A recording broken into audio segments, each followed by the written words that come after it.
You want me to put this out like about yay? Yay. Good, Pauline? Yeah? Okay. All right. Good afternoon. Welcome to NACTV Reads the Banner. My name is Catherine Jasnick, and I'm one of many volunteers that help create programming for our station. You may be joining us online, Neepawa Access Live, WCG 12, Channel 30 Direct Sightline, MTS or Bell Express View. These broadcasts are made possible by our volunteers, staff, advertisers, and donations by viewers like yourself. If you enjoy what you see and hear, please consider supporting us by a donation or by volunteering. Contact our office at 204-476-2639 or nactv@wcgwave.ca. And today I am reading the Neepawa banner dated June the 2nd. June already. And for the front page of our paper, we have several photos, and it's titled Models Hit the Runway for Fundraising Fashion Show. Models who participated in the Hope Springs Fashion Show on May the 25th, hosted by Central Plains Cancer Services at the Yellowhead Center in Neepawa. Louise Kosenchuk, seated center, has participated in the show for many years.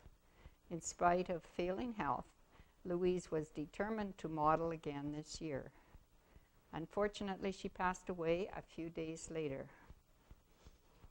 But I was at the fashion show and she just looked lovely. It was so nice.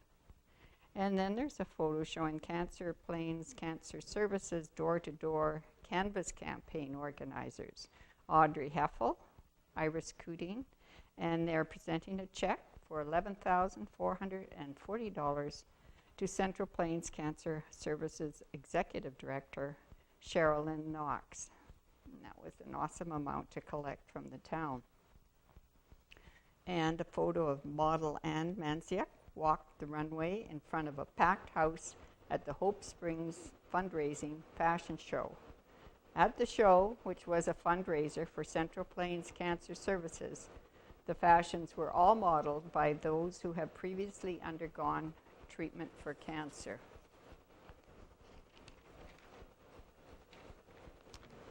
And fire damages building and inventory. There's a photo on the top right.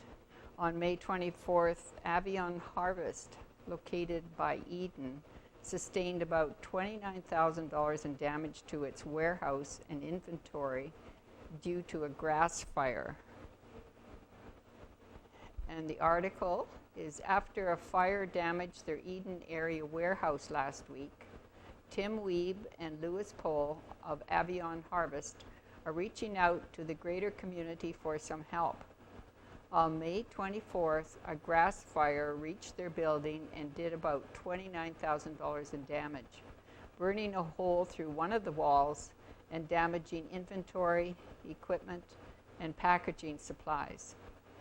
The company packages and wholesales natural dried grains and pulses, including peas, beans, lentils, flaxseed, barley, and Bulgar wheat.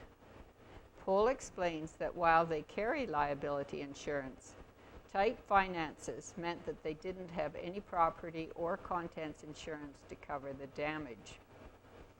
The new company just came off of a strong year. Their products are now being carried in 40 stores across Manitoba, and they are in discussion with 2 additional chains interested in carrying their products. While business has been growing, Pohl explains that they operate on narrow margins. He adds that neither he nor Weeb have paid themselves a wage, instead using profits to increase inventory and grow the business. Of the damage, Pohl said they are expecting it to cost about $7,000 to repair the building. The rest represents lost inventory and repairs to damaged equipment.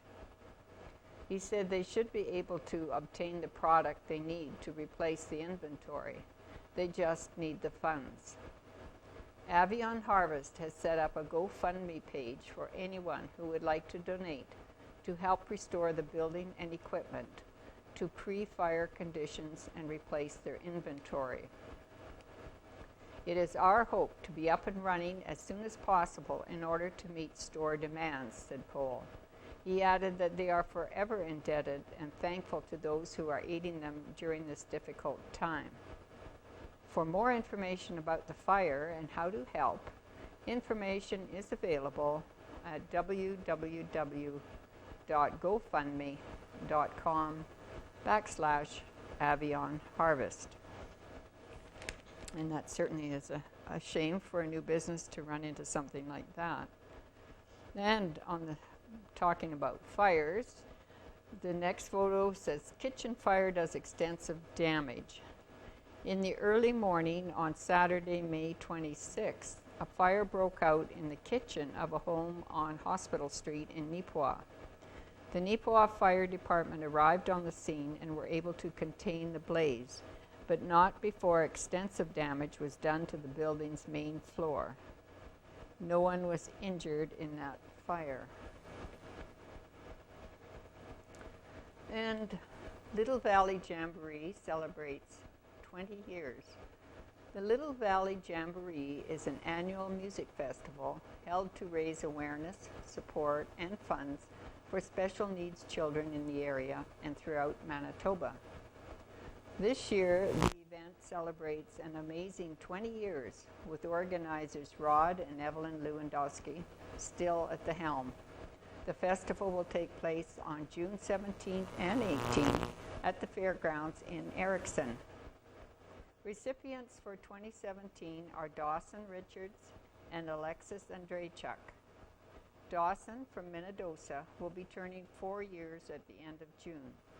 He has been diagnosed with autism spectrum disorder, which affects his ability to communicate, causes sensory issues like being sensitive to light and loud noises.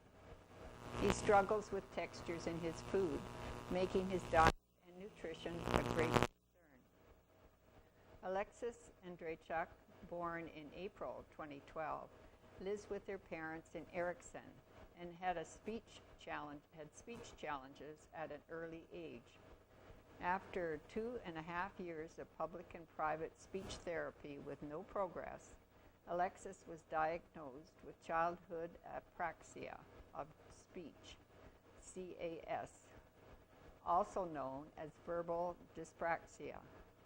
Apraxia is a motor planning disorder of speech, where her brain and mouth work fine, but the connection between the two, when forming the simplest of speech patterns, are lost to her.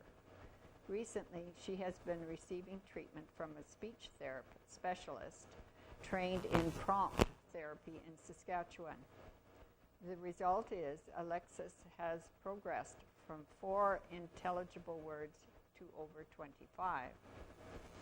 What a good cause that is, and congratulations to the Lewandowskis for all they've done over the years. Taking a Walk Through Local History by Kate Jackman Atkinson. Neepawa has a rich history, and on June the 10th, area residents will have a chance to step back in time. Organized by the Beautiful Plains Archives and the Neepawa Guiding Unit, A Walk Through the Past will treat attendees to some historic photos, fashion, and food. The event will coincide with the opening of the Beautiful Plains Archives show of historic Neepawa photos. Photos will be on display in Arts Forward's Manawaka Gallery from June the 7th until July 24. Helen Drysdale, a Walk Through the Past organizer, explains that the event was planned as a grand opening for the show and chance to let people know about the archives and the work they do. I did it mostly to try and get people aware of the archives, she said. The event will also be a fundraiser for the archives and the Guild Guiding Unit. The event will give people a chance to take a closer look at the heritage photos, and there will also be a show featuring historic fashions. The clothes, including aprons, will come from the Beautiful Plains Museum's collection, as well as Helen Drysdale's private collection. Drysdale notes that one of the items will be a nightgown made in 1913. Coinciding with tea time, attendees will be treated to old-fashioned desserts, including Saskatoon pie, coffee, and tea. The Neepawa Guiding Unit, which includes 31 girls ranging in age from 5 to 14 years of age, have partnered on historic projects in the past. Contact leader Katie Ath explains that working with other community groups helps the members meet their community service requirements. She added that the girls have fun at these types of events as they eventually get to play dress up. Some of the members of the guiding unit will be modeling the clothes and aprons, as well as serving drinks and desserts. Drysdale explained they're finding it increasingly important to let people know about the services provided by the archives. We're finding people are throwing away old photos. The archives or the museum would love to have them, she said. The Beautiful Plains Archives covers not just the town of Neepawa, but the whole region, including communities such as Glenella and Franklin. She explains that they would especially like photos of farm scenes and buildings, as well as photos of children and women at work and play on the farm, subjects for which there is little local photographic documentation. Drysdale adds that anyone who wishes to keep their photos can still bring them to the archives, where they will be scanned and preserved as part of the regional collection. A walk through the past will be held on Saturday, June the 10th, at Arts Forward in Neepawa. The event will start at 2 p.m. With limited tickets available, it won't be hard to get up close and personal with some local history. Tickets are available at the Neepawa Banner office or by calling 204-476-2723.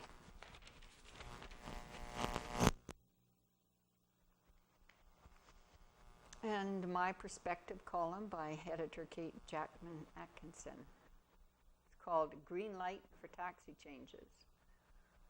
By the end of this year, the road may be paved for ride-sharing services, such as Uber, to operate legally within the province. On March the 20th, the provincial government introduced Bill 30, which will deregulate the industry and open the door for new players. In essence, the bill will dissolve the Manitoba Taxicab Board and move responsibility for regulation of vehicles for hire to municipal governments. The bill, not surprisingly, is being opposed by the City of Winnipeg's existing taxicab owners and operators, many of whom have made significant investments in vehicles and licensing. Bill 30 explicitly states that there will be no compensation or damages paid to those negatively impacted. This isn't the first time this battle has been fought. In 2010, Uber launched with a revolutionary idea. Passengers into an app and at the push of a button, request a ride. GPS coordinates then tell the driver, who may or may not drive full-time and arrives in their own car, where to go.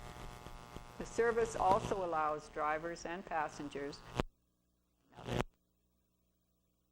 employees demand a base fare. That fares and peak travel times are higher. With a business model that takes aim at a strongly protected industry, right from the start, the company has been defending itself against transportation authorities, municipal governments, and taxicab boards determined to shut it down.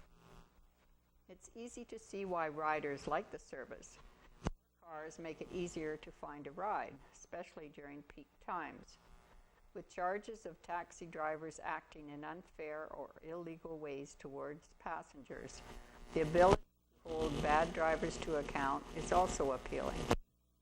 On the surface, though, the service also offers something of value to drivers, both the regular and occasional ones. Many drivers worry about fare skippers and the ability to receive a guaranteed fare and to encourage good rider behavior through rating is an advantage. Despite these benefits, as the service has spread from one market to another, the realities have become apparent.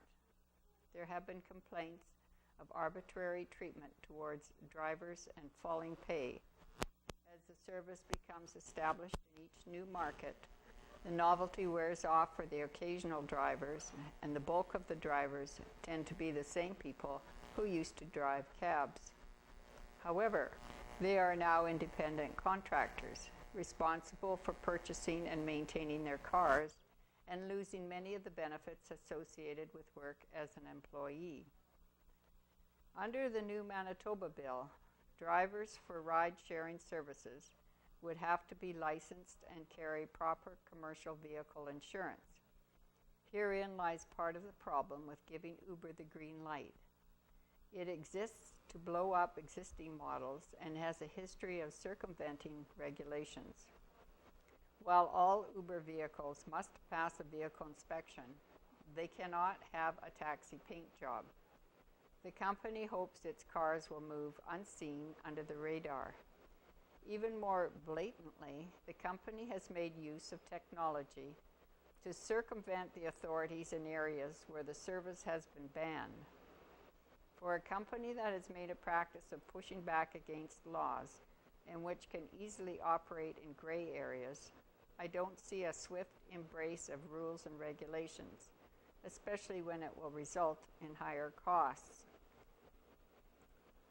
This lack of compliance is the biggest problem I have with ride-sharing services. The premise is fantastic, especially in rural communities where there isn't enough demand for a full-time taxi service. It's a great way of easily connecting people looking for rides with those looking to make a few extra bucks in their downtime. But while ride-share may conjure images of your friend catching a ride with you to Brandon, this is a commercial service in every way. The necessary insurance and safety requirements must be in place for everyone's safety and fairness within the industry. The political will exists to open the door to ride-sharing services, which means that in all likelihood, they are coming to Manitoba. It will be up to riders to use their spending power to dictate what they expect from service providers. And Rita Friesen's Homebodies column, entitled Peace Must Come From Within. Consider that change for its own sake rarely leads to peace. This challenge is just one of the many that the author of an inspirational book issues. It appears to me that many seek a change, believing that with the change will come peace, peace of mind, freedom from conflict. Does it stem from not simply being in the moment? Most of us couldn't wait to start school, and then we couldn't wait to be done school. 16 was a desired age, a driver's license, and then 18 would be perfect. A partner, a family, a home, and always a good job, career to support our desired lifestyle. It went on and on, a new goal appearing before the last one was fully tasted. Ah, but a man's reach should exceed his grasp, or what's a heaven for? By Robert Browning. I recall memorizing that in high school.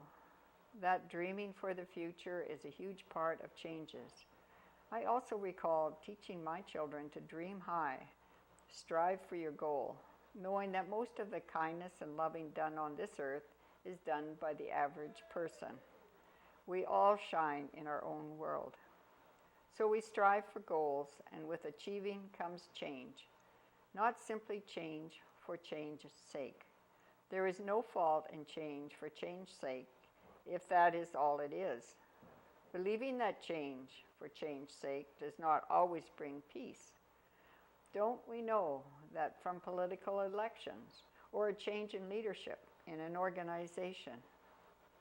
Years ago, many years ago, I was in an unhealthy union. I determined that the only change that could be made would have to be by me. I became a single parent of 2 small children, and that change did bring physical peace. The mental and spiritual peace then followed. It was change with a purpose. Difficult decision with social ramifications, and very worth it. There are times when my hair sports a pink or blue streak. That is change for change's sake. Just want something different. The coloring hurts neither me nor you. No ramifications. The sentence caused me to reflect on my life, the lessons learned, and those who helped me learn them. I was reminded of the time one of my children wanted to run away from home. As we sat and discussed the feelings and the reality, my child looked at me and in a sad voice quietly stated, "If I run away, I still take me with me." Exactly. Changing where we live or with whom we live is not a magic potion for peace. New town, new job, new partner. Not wrong for the right reasons. Believing that these changes will change you or me is a false hope. A change done for the right reason and in the right way, right for you or me, can bring peace. The peace must come from within, not dependent on withouts. And once again, she always has a very thought-provoking column. And I'm going to read, I don't usually read letters to the editor, but I'm going to read this one by Mr. Bumry of Neepawa, and it's called Neepawa Area Children at Risk. This is a serious matter that the writer believes concerns all parents of children in Neepawa and area. On May the 10th at 3:35 p.m., just after school was let out, at the intersection of Hospital Street and Mountain Avenue, there was a near miss with an elementary student riding a bicycle and a school bus. The following is what transpired. Please try to visualize this. The school bus was facing west at the stop sign on Hospital Street, waiting for traffic and pedestrians to clear, at which time an elementary student, walking his bike, heading north, was waiting to cross. The bus driver waves this child across and the child proceeds from the sidewalk, a no-marked crosswalk. At the same time, a second child riding his bike on the sidewalk follows behind. Both children clear the intersection on the north side. The bus driver checks both ways, sees it's clear to proceed, and starts forward, when out of the blue, a third child riding his bike on the sidewalk, not even looking, bolts into the intersection and in front of the bus, trying to catch up with his two friends. Driver slams on the brakes, narrowly avoiding tragedy. He also leaned on the horn and the child stopped his bike about 10 meters past the intersection to look back to see what all the fuss was about. The very next day, the same three children were observed riding their bikes on the sidewalk and crossed the same intersection as the day before, only this time all three were riding. The Highway Traffic Act states as follows. Section 145, sub 8, bicycles and sidewalks. Subject to subsection 9, no person shall operate on a sidewalk a bicycle with a rear wheel the diameter of which exceeds 410 millimeters, which is 16 inches. Section 145.9, subsection 8, does not apply to a sidewalk that is marked by a traffic control device permitting the operation of a bicycle on a sidewalk. Now here lies the dilemma. I talked with a parent about this issue, and he informed me that he actually taught his children to ride their bikes on the sidewalk and instructed them to stay off of the road. The reason being that he was more concerned about their safety when riding behind cars that are parked on an angle and may back out without seeing the cyclist. This makes perfect sense to me, but it does not solve the problem. I think the root of the problem is that we are giving mixed messages to our children and are setting them up for disaster. I believe that the powers that have that be have a moral and legal responsibility with practice of due diligence to do everything they can to correct this issue. The writer has done his part in pointing out this issue. Now the solution rests with those who are in a position to do the decision making and educating the children in town. Let's hope they get it before tragedy strikes. And that's a very apropos letter in the paper. And out of Helen's kitchen, called Peace and Prosperity.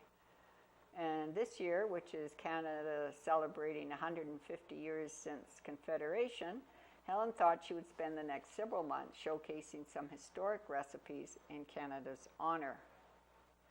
The 1920s brought peace and hope for prosperity. The first few years after the war, the economy slumped, but by 1924, the good times had returned. News traveled slowly, and each farm lived in isolation. With the coming of telephones and radios, the silence was broken. By 1926, 1 in 11 Canadians had a telephone or access to one at the local store. Canada introduced its first radio stations in 1922, establishing a Canadian presence on the airwaves and an alternative to American broadcasts.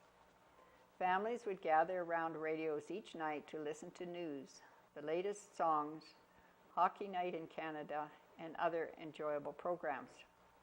If you had a radio, you did not need to go out for entertainment. Many women and children did not go to town more than several times a year. As a child, you were delighted to be given a penny or two for candy. Oh, the decisions to make. A sucker, horehound drops, licorice, peppermint, Gibraltars, I've never heard that one before, lemon drops, and jelly beans, to name a few. As a child, my mom made candy, usually in the winter. So I will share 2 old-fashioned candy recipes. And her first one is molasses pulled taffy, and the second is maple cream fudge. They both sound really good. So I'll leave that for my viewers to kind of look at on their own. I'm sure they're really good and it'd be nice to actually make them. 4-H awards senior members for highest achievement. Members, parents, grandparents, and leaders gathered in Shoal Lake for the annual South Parkland 4-H Fun and Recognition Day. Workshops and fun activities were organized throughout the afternoon, while senior members attended interviews. Members painted signs, made birdhouses, braided reins, and learned archery or yoga. After the supper, judges Anne Manziak and Carolyn Nichol presented awards to the successful senior members. South Parkland 4-H entrance bursaries are sponsored by South Parkland Area 4-H Council and were awarded to 3 members based on a written application outlining 4-H involvement and future plans. Marika Dewar-Narosky of the Newdale 4-H Club, Hannah Tolton of the Kenton Craftsman 4-H Club, and Rebecca Baker of the Newdale 4-H Club. Each received $200 to be used towards continuing their education. The 4-H Gold Watch Award is considered the top honor that 4-H members can receive to recognize their years of involvement in the 4-H program. Gold watches are sponsored by Heritage Co-op of Minnedosa, Jackson Seeds of Inglis, and Richardson Pioneer of Shoal Lake. Members submitted an application outlining their 4-H history and attend an interview where they are asked questions about themselves, their communities, and their knowledge of the program. 3 members were selected to receive watches: Daisy McKee of the Rapid City 4-H Rodeo Club, Hannah Tolton of the Kenton Craftsman 4-H Club, and Raina Topham of the Minnedosa 4-H for Teens 4-H Club. Congratulations to all of the members for their hard work and years of dedication to their 4-H clubs. We are proud of all that you have accomplished. And their photos are above, and again, from the banner, we'd like to congratulate them as well. And families attend developmental screening event. Beautiful Plains School Division and Prairie Mountain Health Authority sponsored a developmental screening event for families with children born in the year 2013. The two-day event was held at the Neepawa Legion Hall on May 9th to the 10th, with more than 65 families taking advantage of the free screening activities. Families received a letter inviting them to the event, which included door prizes, healthy snacks, and each family received a large preschool activity kit with lots of tools to help their children prepare for kindergarten. Upon registering, families receive a passport and make their way around the hall to different fun activity centers where children can show off their many skills. Stations include small movement skills, large movement skills, language development, self-help skills, social development, and overall development. Parents have a chance to speak to local professionals, speech pathologists, occupational therapists, physiotherapists, and public health nurses, as well as meet the kindergarten teachers.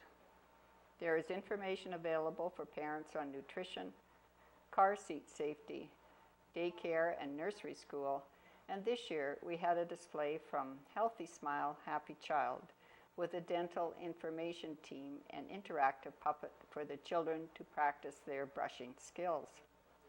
This is the second year for the developmental screening, and next year, families with children born in the year 2014 will be invited to attend. Beautiful Plains School Division would like to thank the many businesses and individuals for their generous support and for helping make this year's developmental screening a success. And the photo shows dental student with Healthy Smile, Happy Child initiative, Braden Patterson, watching as a youngster shows off his teeth brushing skills at the developmental screening event.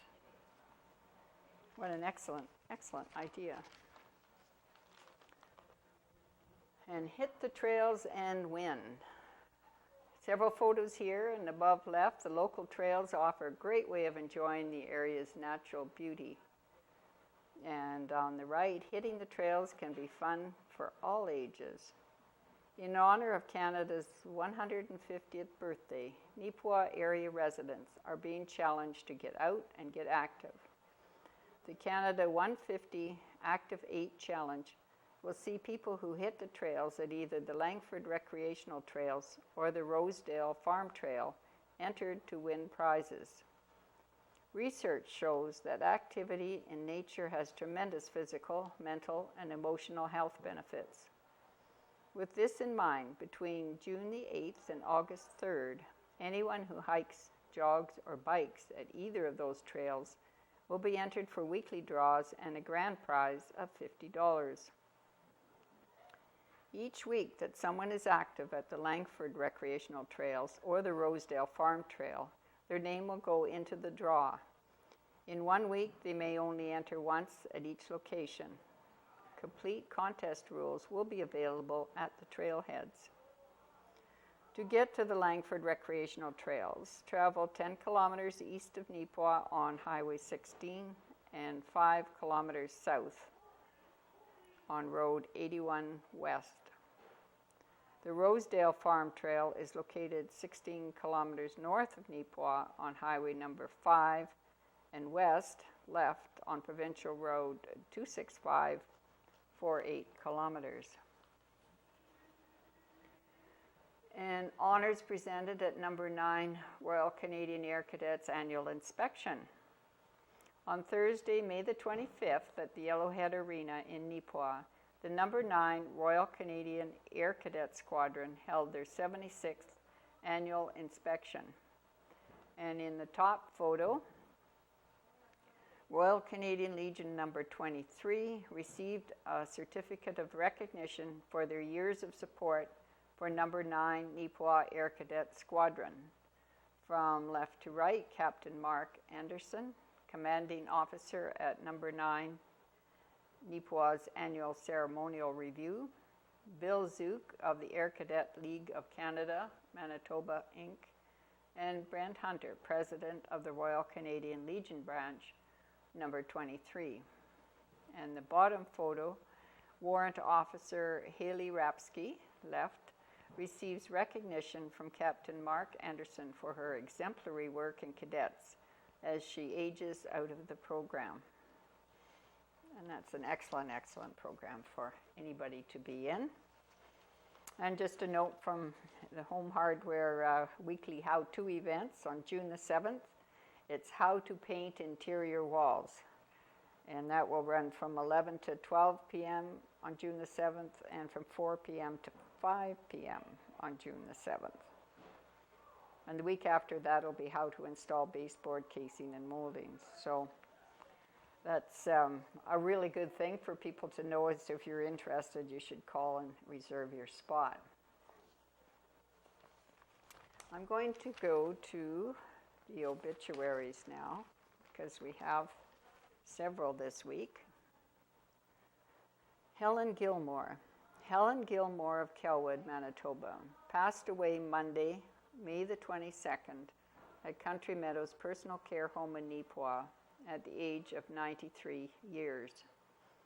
Helen was born on June the 6th, 1923 at Deloraine, Manitoba.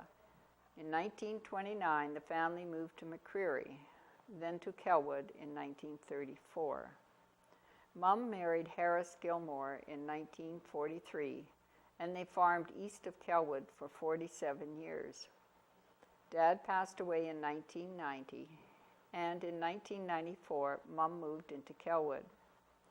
Health issues forced her to leave her home, and in October 2015, she moved into Country Meadows. Mum was predeceased by her husband Harris, parents Ed and Irene Innes, sister Ruth Wood, sisters and brothers-in-law, nieces and nephews.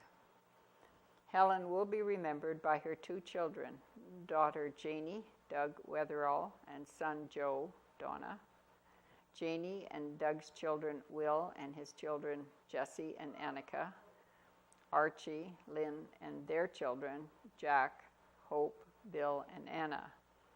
Joe and Donna's children, Kim, Chris, Lucan, and their children, Mackenzie and Sarah. Allison, Ryan, Smith, and their children, Connor and Avery. Also surviving are sisters Doreen Bell and Burl Finley, and brother Doug Innes, as well as numerous nieces and nephews. Mum loved her music, playing the piano, and entertaining her friends and family. Every Christmas Eve, while she was in her home, we all gathered by the fireplace to be together and enjoy good food and refreshments. She was a member of the Kelwood Legion and always enjoyed her time spent there. Mum and Dad spent many winters in Victoria until they were no longer able to go. Mum especially enjoyed her grandchildren and great-grandchildren. They brought great joy to her life. While Mum was at Country Meadows, she met many special friends that made her stay there so enjoyable. Many thanks to all the caregivers, staff, and volunteers for the excellent and compassionate care Mum received. A graveside service will be held at a later date. In lieu of flowers, if friends so desire, donations may be made in her memory to Country Meadows Personal Care Home Activity Department or the Neepawa Health Auxiliary in Neepawa. Linda Olive Ekstrand, née Adamson, 1945 to 2017. Linda Olive Ekstrand, née Adamson, passed away on the morning of May 22nd, 2017, at St. Boniface Hospital after a brief illness. She was 72 years old and has been a resident of Gladstone since 1993. Linda was born in Gladstone on March 17, 1945, and was also raised there. She graduated from William Morton Collegiate and went on to further schooling at Success Business College. She moved to Thompson, Manitoba in 1969, intending to stay for 3 months. Instead, she remained there for 25 years. She met her husband, Len, in the United Church Choir, and they married in 1970. They had 2 children, Carl and Leslie. Linda enjoyed many interests, such as playing bridge, church, and distributing her world-renowned butter tarts to many friends and family. She was also one of the few women in Manitoba to score an 8-ender in curling. Upon retiring to Gladstone in 1993, Linda remained active in the community, especially with United Church Women and her bridge clubs. Always a fighter, Linda overcame many challenges in her life, but always kept a positive outlook. Linda was predeceased by her father, George, her mother, Grace, her husband, Leonard, Len, her father-in-law, Lars, her mother-in-law, Elsie, her brothers-in-law, Ken, Henry, Roger, and Dave, her sister-in-law, Marlene, and her son-in-law, Michael. She is survived by her son, Carl, her daughter, Leslie, her sister, Helen, her brother, Robert, Cindy, sister-in-law, Evelyn, brother-in-law, Lee, Lorraine, cousins who were more like sisters, Margaret, Ted, and Karen, and numerous nephews, nieces, and friends. Carl and Leslie would like to take this opportunity to thank Helen, Lois, Betty, and Lori for their exceptional support during this very trying month. There will be a joint funeral service for Linda and Leonard Ekstrand at the Gladstone United Church at 2 p.m. on May the 29th, 2017. In lieu of flowers, the family asks that donations be made to the United Church Women of Gladstone or the Activities Department of the Third Crossing Manor. Jeanette Magdalene Chambers, nee Kostecki, was born September the 6th, 1932, in Flin Flon, to Marjan and Josephine Kostecki, nee Domareski. She lived in Flin Flon, Gilbert Plains, Fort William, and Decker, Manitoba, before her family settled permanently in Bethany, Manitoba, where they ran a general store. Jeanette attended normal school after high school and taught for a year at Scandinavia Rural School before deciding to move to Dauphin to work in the CIBC Bank. It was in Dauphin that she met Mel, whom she married in 1954. The young couple moved to Flin Flon shortly thereafter, where Jeanette continued to work in the CIBC branch. When Mel accepted a teaching position at the collegiate in Neepawa, they moved back south to be closer to family. Jeanette spent several years at home, raising their 3 children, until their youngest child entered school. She then returned to work for the CIBC branch in Neepawa. There she moved from her position as teller to head teller and finally to personal banking representative. She earned numerous service awards and not only met but exceeded every target that was set for her. She also gained the respect of her many clients for her sincere desire to help them achieve their financial goals and for her genuine interest in them as people. Jeanette may have been a stellar contributor as a bank employee, but she did not allow her work to detract from the quality of care and attention she gave to her family. In an era where relatively few mothers worked outside the home, she made sure her family was her main priority, and at the same time also managed to keep an immaculate home and garden. She often stayed up till the wee hours of the morning to get everything done. After her children had left home and her father had passed away, Jeanette brought her elderly mother home to live with her and lovingly cared for her for over 13 years. Her absolute commitment to her family never wavered. Jeanette had many interests, chief among them travel. She visited nearly 40 countries on 6 continents and made lifelong friends on every trip. She loved to host friends and family in her home and was happiest when feeding them. No one ever left her home hungry. She was a wonderful cook and legendary hostess. Jeanette was a creative and artistic woman. She enjoyed oil painting, cake decorating, floral arranging, and frequently renovated and redecorated the family home and cottage, often ahead of the current trends.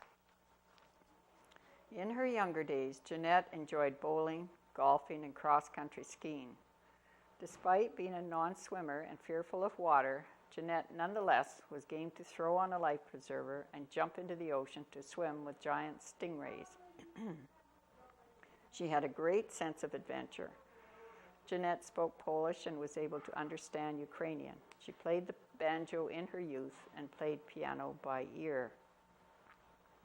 Some of Jeanette's happiest times were spent at the family cottage on Lake Manitoba, where she loved to host gatherings for family and friends. She was known for her warmth, hospitality, sense of humor, and being a prankster. Most importantly, Jeanette was a woman of faith who believed in the power of prayer and never doubted that God would provide.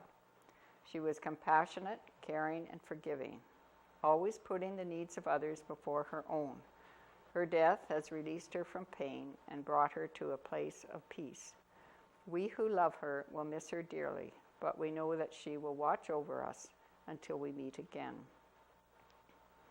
Jeanette was predeceased by her parents, Marjan and Josephine Kostecki, and is survived by her loving husband, Mel, beloved children, Randy, Elspeth, Bonnie, John, David, Susan, grandchildren, Aaron, Dave, Lyndon, Aiden, and Amanda, her brother, Ed, Irene, and numerous nieces and nephews. Friends who so desire may make a donation to a charity of their choosing in lieu of flowers. Jean Kostenchuk, Nee Zaruk, April 18, 1930 to April 29, 2017. After a lengthy illness, Jean passed away peacefully at the age of 87. Jean is survived by her son Larry, Linda, granddaughter Amanda, Kevin, Yeremko, great-grandchildren Colton and Haley, sisters Mary and Tilly, Leonard, and many nieces and nephews. She is predeceased by her husband Paul, grandsons Jason and Dean, parents Mike and Annie Zaruk, brothers John, Nick, Peter, Victor, and Alvin. Jean was born in Burnie, Manitoba in October 1947. She married Paul Kostenchuk, and they settled down to farm in the Mountain Road area. She was very active in the parish of St. Mary's Ukrainian Church, as well as the community at large. Retiring from farming, they bought a house and moved to Neepawa. There, she worked for the Beautiful Plains School Division as a custodian, where she worked for 12 years. Jean loved to bake. She would always welcome visitors with a homemade dessert to serve with coffee. The family would like to thank the staff at Country Meadows Nursing Home for the wonderful care that was given to our mother, grandmother, and great-grandmother Jean from the Kostenchuk family.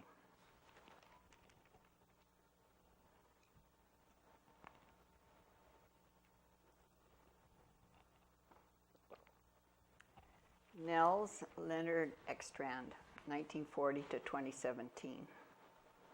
Nels Leonard Len Ekstrand passed away on the morning of April 25, 2017, at the Third Crossing Manor Care Facility in Gladstone after a long battle with progressive supranuclear palsy. Len was 77 years old and had lived in Gladstone since 1993. Born in Kelleher, Saskatchewan on February the 8th, 1940, Len lived in both Kelleher and Punachie before entering the University of Saskatchewan to study engineering. He decided to follow in his brother's footsteps and pursue geological engineering because Roger's boots looked so cool. After graduating in 1962, Len moved to Thompson and soon afterwards to work at Inco as a geologist. This is where he spent his entire career and where he met his wife, Linda Adamson of Gladstone. They married in 1970 and had 2 children, Carl and Leslie.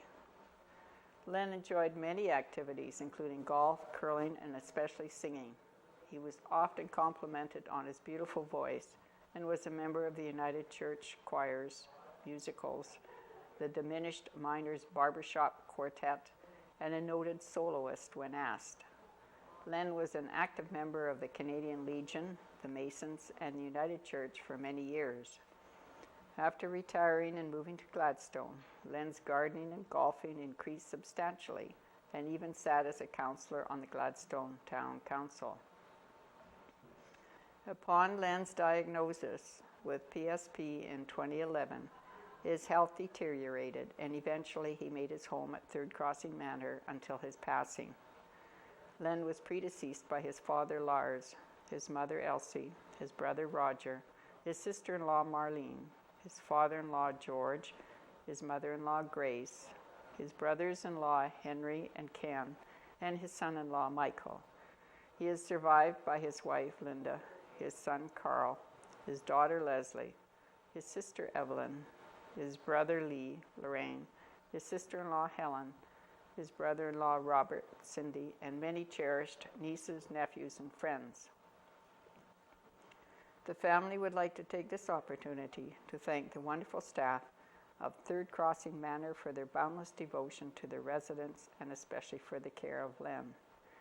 Due to Len's wife, Linda's illness and subsequent passing, Len's funeral service was postponed and will now be held as a joint service for them both on Monday, May the 29th at the Gladstone United Church. In lieu of flowers, the family asked that donations be made to the Gladstone Golf Club or the Gladstone United Church. John Onischuk, March 24th, 1931 to May 26th, 2017. With his family at his side, John passed away peacefully at the McCreary Alonsa Health Center. John was born and lived his whole life in Alonsa on the family farm until his passing. He enjoyed working with his cattle in his younger years. He played hockey with the Alonsa Aces. In his later years, he took up baseball and curling, which he enjoyed greatly. He also worked with the Alonsa Community Club weekly bingos. He also played the odd golf game with his friends. John was predeceased by his father, John, mother, Jessie, sisters, Pearl, Pete and daughter, Marilyn, Mary, Murray and daughter, Carolyn, Anne, Les, and Kate, Bill, brothers, Roman, Bernice, and George. He leaves to mourn his brother, Steve, Marilyn, sister-in-law, Carl, and nephews, Russell, Alan, Frank, Charlie, Corey, Matthew, and nieces Brenda, Marianne, Lori, and Ursula, as well as many grandnieces and nephews. The family wishes to extend gratitude and thanks to the doctors and staff at the St. Rose Hospital and the McCreary Alonsa Health Center. Funeral services will be held on Thursday, June the 1st at 11 a.m. at the Alonsa Community Hall with interment at St. George's Cemetery. In lieu of flowers, donations may be made to the McCreary Alonsa Health Center. Darwin Wesley Calvert, 1950 to 2017. Accidentally on Wednesday, May the 10th, 2017, Darwin Wesley, Wes Calvert, passed away at his home at the age of 66 years. Wes was born in Gilbert Plains and grew up in Dauphin. He lived in the rural area around McCreary for many years. Wes was self-employed, doing mechanical work and scrap hauling, as well as working for various companies in Manitoba and Alberta. His hobbies included buying and fixing older vehicles and having a cold one or two. Wes was predeceased by his mother, Olive Calvert, nee Carnochan, his father, Wilford Calvert, and an infant son, Kenneth, along with numerous extended family members on the Calvert and Carnochan sides of the family. Wes is survived by his children, son Kenneth Charles and daughter Christine Dawn in BC, and several grandchildren, his sisters Sharon Clark of Drumheller, Alberta, Darlene Carnochan of Winnipeg, a nephew and 2 nieces, his special friend Christine Melnick of Alonza, his ex-wife Vitaline Pacey, and common-law wife Pat Fisher. In accordance with Wes's wishes, cremation has taken place, and a memorial service was held on Wednesday, May 17th at 2 p.m. at the Sneath Strilchuk McCreary Chapel in McCreary. Christine Melnick led the service. Should friends so desire, donations may be made in memory of Wes to a charity of one's choice. And those are the obituaries.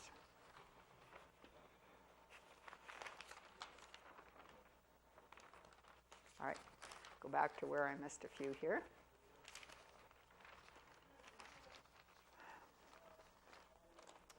Your support helps maintain our vitality. Have you thought about the many ways your local tax dollars work for you? Apart from improving town infrastructure and building a much-needed new fire hall, there's a lot of other services available to Neepawa residents that don't get much public discussion. Among them is the Neepawa Public Library. The town of Neepawa owns and maintains the building that houses the library, and because libraries are funded by a combination of provincial and municipal funds, the town also contributes a per capita levy that supports library operations. Municipal funding of the library ensures that Neepawa and area residents have access to books, magazines, and learning materials, both hard copy and electronic, as well as access to the internet and a place to share and learn from each other.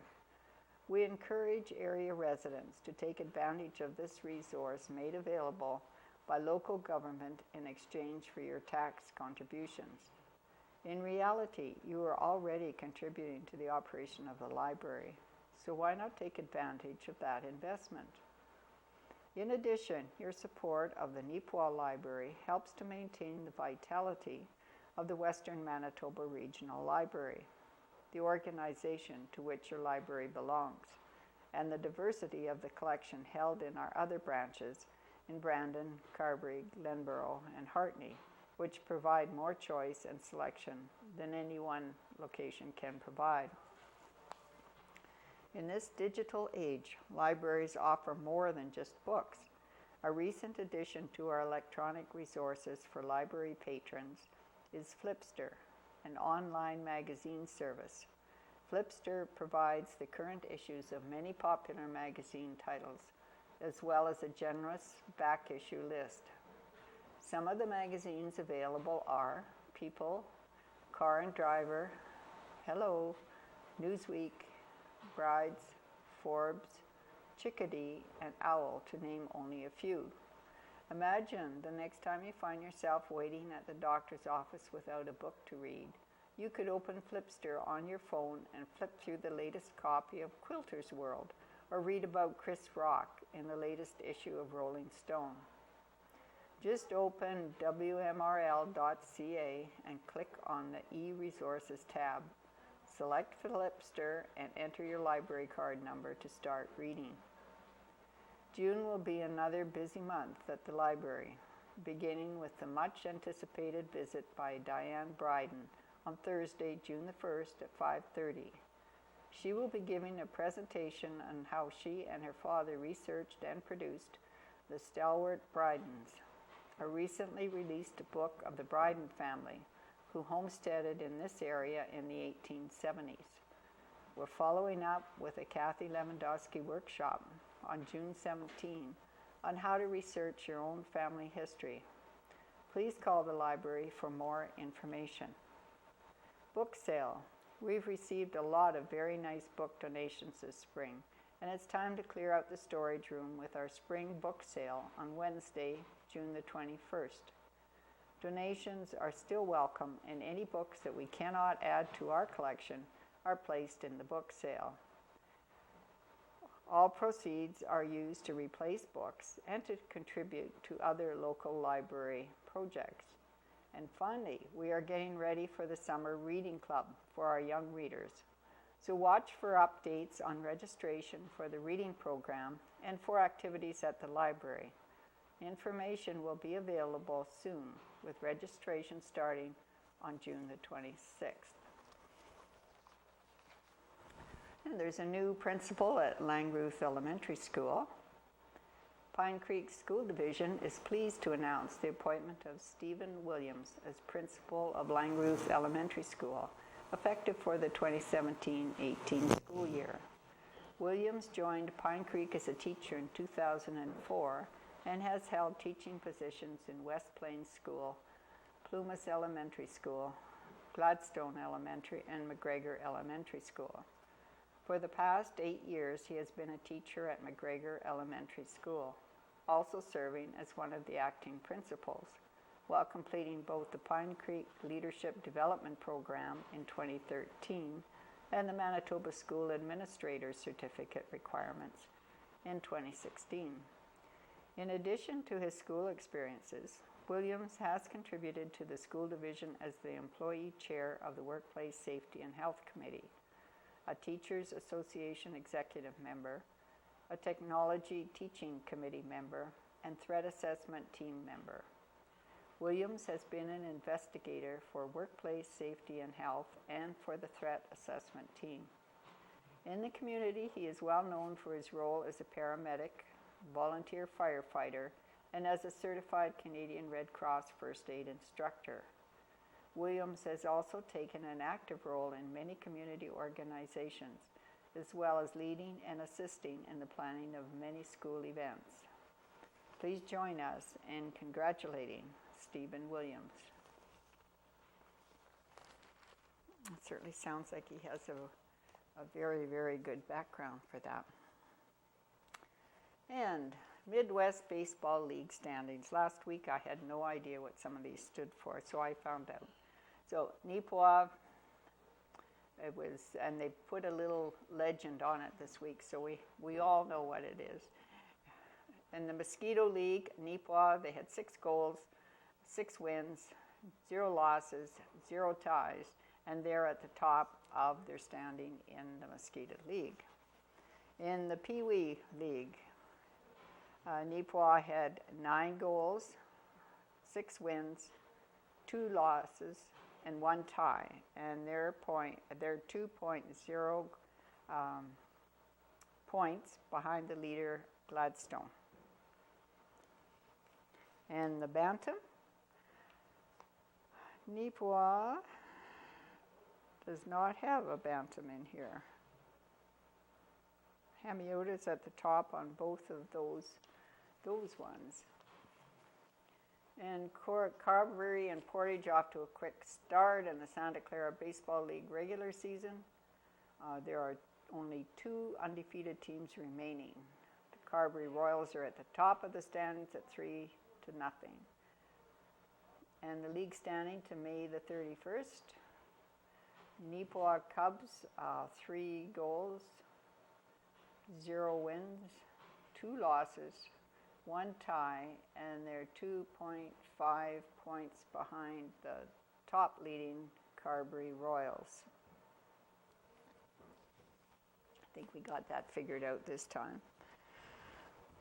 And NACI hosts the Track and Field Championships, and there's a photo here of Tane Middleton receiving the baton from teammate Ben Ranka during the Junior Varsity Boys 4x100 relay.